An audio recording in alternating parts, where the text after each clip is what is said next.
कितना ये जो आंकड़ा बता रहे, क्या ये बढ़ सकता है?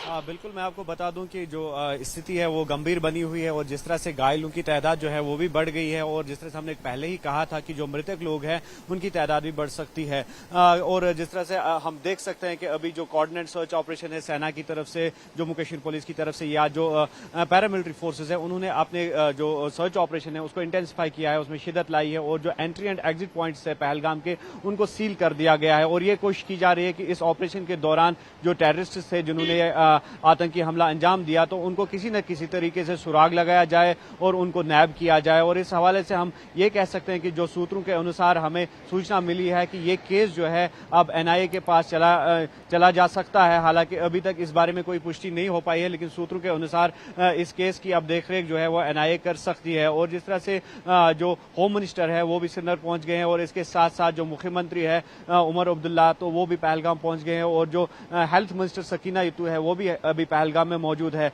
और गौरतलब बात यह है कि जो स्थानीय लोग हैं तो उन्होंने अभी अभी एक प्रोटेस्ट मार्च यहां से निकाला, कैंडल मार्च, और इस हमले की शदीद अल्फाज में जो है मजम्मत की, इसका जो है इसमें कंडमनेशन की इस हमले की, और ये कहा कि जो इस हमले में मुलव्वस टेररिस्ट है उनका सुराग लगाया जाए और उनको जल्द से जल्द अंजाम तक पहुंचाया जाए। और कुल मिलाकर हम ये कह सकते हैं कि हालात जो है वो अभी गंभीर बने हुए हैं और ये कोशिश की जा रही है सेना की तरफ से, पुलिस की तरफ से कि जो हमलावर है उनका जल्द से जल्द सुराग लगाया जाए। और हम ये कह सकते हैं कि अभी दिन में हमने देखा कि जो चॉपर सर्विसेज थी उनकी खिदमत भी तलब की गई, चॉपर सर्विस को यहाँ पे जो है तलब किया गया और चॉपर सर्विस के थ्रू जो घना जंगल है वहाँ पर कोऑर्डिनेट सर्च ऑपरेशन में चॉपर सर्विस के थ्रू जो है ये मदद मिली कि उस ऑपरेशन में जो है चॉपर सर्विस की मुदाखलत की जाए और चॉपर सर्विस के थ्रू भी उस ऑपरेशन को जो है अंजाम दिया जाए। और इसके साथ साथ जो पूरा घना जंगल का एरिया है उसको कॉर्डन में लिया है सेना ने,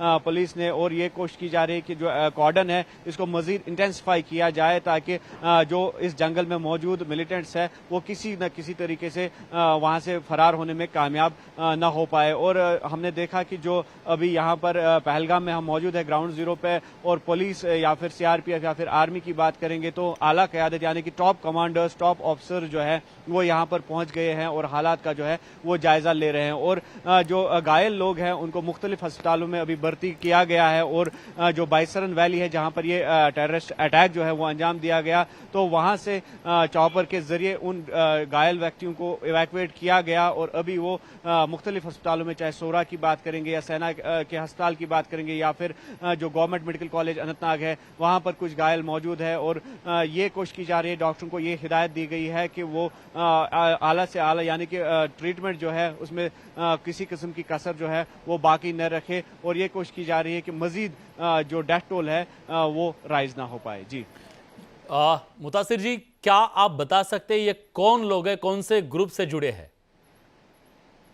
किसी ने जिम्मेदारी ली है इसकी? देखिए, अभी तक जिस तरह से पुलिस की अगर हम बात करेंगे तो पुलिस की तरफ से इस हवाले से अभी तक कोई प्रेस रिलीज सामने नहीं आया है, लेकिन सूत्रों की अगर हम माने तो टीआरएफ जो है रजिस्टर्ड फ्रंट टेररिस्ट ऑर्गेनाइजेशन, तो उन्होंने इस हमले की जिम्मेदारी जो है वो ली है। और जिस तरह से हमने देखा कि 2017 में अमरनाथ यात्रा पर अटैक हुआ था इसी डिस्ट्रिक्ट में अनंतनाग में, तो उसमें 8 व्यक्तियों की मौत हुई थी जो गुजरात से जिनका ताल्लुक था, 8 यात्री मारे गए थे। तो उसके बाद ये सबसे बड़ा टेररिस्ट अटैक माना जा रहा है जहां पर इतनी संख्या में लोग जो है वो मारे गए और घायल हो गए। तो उसके बाद यकीनी तौर पर सिक्योरिटी फोर्सेस के लिए भी एक नया चैलेंज जो है वो पैदा हो गया है, लेकिन सिक्योरिटी फोर्सेस का मनोबल जो है वो जो देखने लायक है, क्योंकि अभी हम देख रहे हैं कि रात हो गई है, अंधेरा भी है, लेकिन अंधेरे के बावजूद भी सिक्योरिटी फोर्सेस जो है अलर्ट है और जंगलों में जो है छानबीन चल रही है, छापामारी चल रही है। और यहाँ पर जिस तरह से हमने बोला कि एंट्री और एग्जिट पॉइंट जो है पहलगाम के उनको सील कर दिया गया है और जो भी यहाँ गाड़ी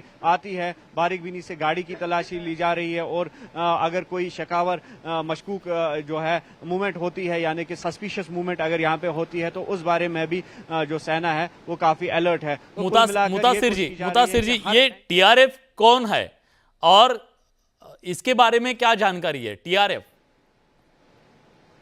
देखिए, जिस तरह से टीआरएफ की हम बात करेंगे तो पहले भी जो जितनी घटनाएं यहाँ पे हुई है तो कहीं ना कहीं टीआरएफ ने उन घटनाओं की, जो इस तरह की टेररिस्ट अटैक्स है, तो उनकी जिम्मेदारी कबूल की है। और फिर जिस तरह से बाद में ये पता चला कि जो ये टीआरएफ है, ये लश्कर तैयबा का जो संगठन है उसी का ऑफशूट जो है वो माना जा रहा है टीआरएफ। तो हालांकि इस बारे में जैसे हमने कहा कि पुलिस की तरफ से कोई पुष्टि नहीं हो पा रही है, लेकिन सूत्रों की अगर माने तो टीआरएफ जो है संगठन इसमें मुलव्वस है और टीआरएफ ने इसकी जो है जिम्मेदारी कबूल की है। तो टीआरएफ की जो शाखें हैं, जो इनका ताल्लुक है, वो बताया जा रहा है कि जो लश्कर तैयबा संगठन है उसी से इनका जो है जुड़ाव या मिलाप हम कह सकते हैं। तो अभी इस हवाले से कुछ भी कहना कबल वक्त होगा और हमें भी इंतजार रहेगा कि पुलिस की तरफ से किस तरह का बयान जो है वो सामने आता है।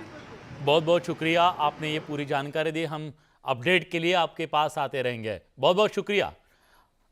यानंतर आपण जाणार आहोत थेट जम्मू काश्मीरमध्ये, जिथं अमित शहा काही वेळामध्ये सगळ्या अधिकाऱ्यांच्या सोबत बैठक घेणार आहेत। राजभवन परिसरामधून आढावा घेतला आमच्या प्रतिनिधींनी।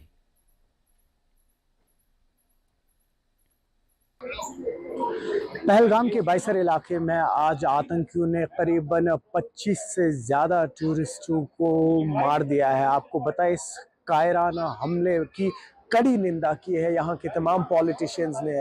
इस वक्त हम राजभवन के करीब खड़े हैं। आपको बताते चलें कि अभी अभी गृह मंत्री अमित शाह यहाँ पर पहुंचे हैं और एक थ्रेडबेयर डिस्कशन चलेगा, एक मीटिंग होगी जिसमें तमाम टॉप ऑफिशियल्स जो इंटेलिजेंस एजेंसी से जुड़े हुए हैं वो इस मीटिंग का हिस्सा रहेंगे। वही नॉर्दर्न कमांड के हेड भी इस मीटिंग का हिस्सा रहेंगे।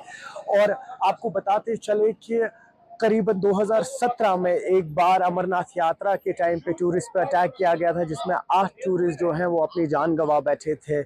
उसके बाद आज इस नव्यत का, इस इंटेंसिटी का यहाँ पर एक अटैक हुआ है। हालांकि एक पैनिक सिचुएशन है टूरिस्ट में, लेकिन सिस्टमेटिक वे में एडमिनिस्ट्रेशन की कोशिश यही है कि यहाँ अफरी तफरी ना मचे और तमाम वो लोग जो इस वक्त गुलमर्ग में है, वो टूरिस्ट जो गुलमर्ग में थे और जिनको पहलगाम जाना था उनको गुलमर्ग में ही रोक दिया है। वही कई सारे टूरिस्ट ऐसे हैं जो श्रीनगर में थे, उनको भी एडवाइस। पर्यटकांवरती हा जीवघेणा हल्ला करण्यात आला। 13 पर्यटक जखमी आहेत, त्यात 5 जणांची प्रकृती चिंताजनक असल्याचं कळतंय। तर संतोष जगदाळे जे या दहशतवादी हल्ल्यामध्ये जखमी झालेले आहेत, त्यांची मुलगी आता आपल्या सोबत आहे। आसावरी जगदाळे आपल्या सोबत आहेत। आसावरी, तुम्ही आता कुठे आहात आणि कशा आहात? आम्ही पहलगाम क्लबमध्ये आहोत, जिकडे हे सगळं घडलं। ती बेताब व्हॅली, जिकडे हा प्रसंग घडला आमच्या डोळ्यांसमोर। माझ्या वडिलांना आणि माझ्या काकांना दोघांनाही आतंकवाद्यांनी गोळ्या घातल्या। आता आम्ही आर्मीच्या अंडर आहोत, म्हणजे त्यांचा कंट्रोल अंडर आहोत, पण आम्हाला त्या घटनेनंतर पासून आतापर्यंतचे काही अपडेट्स नाही आहेत। आसावरी, पळून यावं लागलं।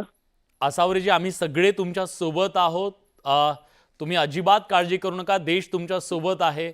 पण नेमकं काय घडलं होतं, प्लीज सांगू शकाल का? तो टुरिस्ट स्पॉट आहे बेताब व्हॅली म्हणून। तिथे वर मिनी स्वित्झर्लंड नावाची एक जागा आहे, एक मोकळं पठार येतं, जिकडे स्वित्झर्लंड सारखे पूर्ण बर्फाने भरलेले डोंगर दिसतात। तिकडे काही पेहराव करून फोटो काढण्याचं वगैरे असं ती ठिकाणं आहेत। खायचे प्यायचे स्टॉल्स आहेत। तर तिकडे आम्ही घोड्यांवरून गेलो होतो 5 जण, आणि आमच्या सोबत आणखी बरेच हजारो म्हणता येईल तिथे टुरिस्ट होते। आणि अचानक फायरिंग सुरू झालं वरनं, आणि आम्हाला वाटलं की सिव्हिलियन्स म्हणजे त्यांचं काहीतरी आहे, पण अचानक म्हणजे पोलिसांच्या वेशात काही लोक मास्क लावून डायरेक्ट बंदुका घेऊन आले आणि त्यांनी धमकवायला सुरुवात केली। आणि त्यांनी आम्हाला असं म्हणाले की तुम्ही मोदींना डोक्यावर चढवून ठेवलंय, तुमच्यामुळे मोदी मोठे झालेत आणि तुम्ही आम्हाला बदनाम केलंय, आमचं मजहब तुम्ही खराब करताय, तुमच्या या हिंदू लोकांमुळे आमच्या मजहबला म्हणजे खराब होत चाललंय, आमचं नाव खराब होतंय, तुम्ही अशी बदनामी केली की आम्ही तुमच्या मुलांना आणि म्हणजे स्त्रियांना मारतो, आम्ही मारलंय का तुम्हाला?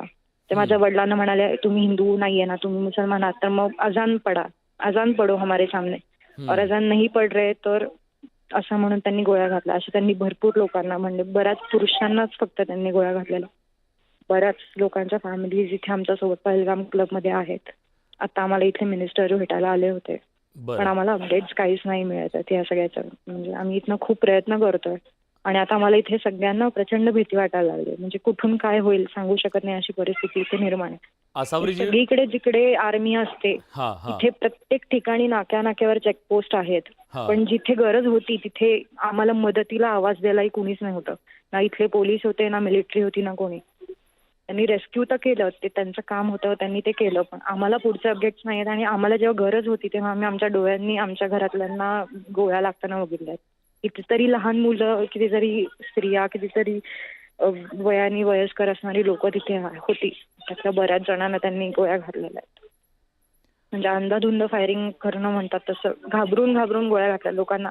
तुम्ही मुसलमान नाहीये हे आम्हाला दाखवलं आणि त्यांनी आम्हाला गोळ्या घातल्या. म्हणजे आमच्या लोकांना गोळ्या घातल्या. तुम्ही बोलताय तर अंगावर काटा येतो, कारण तुम्ही प्रत्यक्ष हे अनुभवलं. तुम्ही फक्त तिथे बसून आमचं ऐकू शकता. आम्ही आमच्या डोळ्यांनी आमच्या घरातल्यांना लागताना बघितलंय. आम्ही काय फेस केलं, आम्ही काय बघितलंय आमचं आम्हाला माहिती आहे. नाही, पण तुम्ही अजिबात घाबरू नका. आत्ता राज्याच्या मुख्यमंत्र्यांनी सुद्धा सांगितलंय, केंद्रीय गृहमंत्री सुद्धा तिकडे निघालेले आहेत आणि सगळ्या यंत्रणा तुमच्या सोबत आहेत. पण आज हे सगळं घडलं ते अतिशय भ्याड होतं, मानवतेला काळिमा फासणारं होतं. तुमच्या कुटुंबाच्या बद्दल आत्ता काय माहिती तुम्हाला देण्यात आलेली आहे? काहीच माहिती नाही आमच्याकडे. आम्हाला फक्त एवढंच कळलंय की त्यांना हेलिपॅड थ्रू श्रीनगर वगैरे अशा ठिकाणी हलवण्यात आलं होतं. जेवढी पण लोक वर अडकली होती सगळ्यांना. आम्हाला एक्झॅक्ट आकडाही माहित नाहीये. आम्हाला आमच्या घरातल्यांबद्दल, जे इंजर्ड आहेत आमच्या समोर ज्यांना गोळ्या लागल्या, त्यांच्याबद्दल काहीही इन्फॉर्मेशन नाहीये. माझी फक्त एकच, म्हणजे मला एकाच गोष्टीचं प्रचंड वाईट वाटतंय की हिंदू मुस्लिम वादामध्ये सामान्य लोक जे एकमेकांना हिंदू मुस्लिम म्हणून भाऊ बहीण अशा नात्याने राहतात किंवा ज्यांची मैत्री असते घट्ट या दोन रिलिजन्समध्ये, त्यांच्या काही वाईट प्रवृत्तींमुळे चांगल्या लोकांना फेस करावं लागतं. आणि ह्याच्यासाठी सरकारने खूप काहीतरी मोठं पाऊल उचलावं अशी माझी प्रत्येक त्या व्यक्तीकडनं म्हणजे माझी त्यांच्यातर्फे विनंती आहे ज्यांनी आज हा प्रसंग फेस केलाय. म्हणजे या वादामुळे सामान्य लोकांनी का फेस करायचं? म्हणजे आमची काय चूक आहे ना? आम्ही तर फिरायला मजा करायला पैसे देऊन गेलो होतो. हो. आमचं सगळं आयुष्य आज अशा ठिकाणी येऊन थांबलंय की आम्हाला आमच्या हातात काहीच नाही. नाही, मी तुमची भावना समजू शकतो. आम्ही सगळेजण आणि आम्हाला लवकरात लवकर आमच्या फॅमिली सकट जे लोक इंजर्ड आहेत त्यांच्या सकट आम्हाला लवकरात लवकर आमच्या घरी पोहोचवण्यात यावं एवढीच माझी सरकारकडे विनंती आहे. नक्की. त्याच्यात आणि कुठलंही पॉलिटिक्स आडवे येऊन पॉलिटिकल गोष्टींसाठी किंवा फेमसाठी, न्यूज मोठी व्हावी यासाठी तुम्ही प्लीज आमच्या भावनांसोबत खेळू नका. आमची परिस्थिती समजा, आम्ही आता काय सिच्युएशन मध्ये आहे ते समजा आणि आम्हाला प्लीज लवकरात लवकर इथनं सुखरूपपणे पोहोचवा आमच्या घरी. तुम्ही अजिबात काळजी करू नका, तुम्ही घाबरू नका. राज्याच्या मुख्यमंत्र्यांपर्यंत, पूर्ण सरकारपर्यंत ही माहिती आम्ही पोहोचवतोय आणि सातत्यानं तुमच्यापर्यंत मदत लवकरात लवकर कशी पोहोचेल या दृष्टीने सुद्धा आम्ही प्रयत्न करतोय. मुतासिर, तुम्ही सोबत राहाच. फक्त एक सांगा, साधारण किती जण जखमी झालेले असतील, किती जणांवरती नाही हल्ला? सांगू शकणार, आम्हाला काही अंदाज नाहीये. ठीक आहे. खूप धन्यवाद, तुम्ही उजेटी लोकमतशी बोललात त्याबद्दल आणि काळजी घ्या.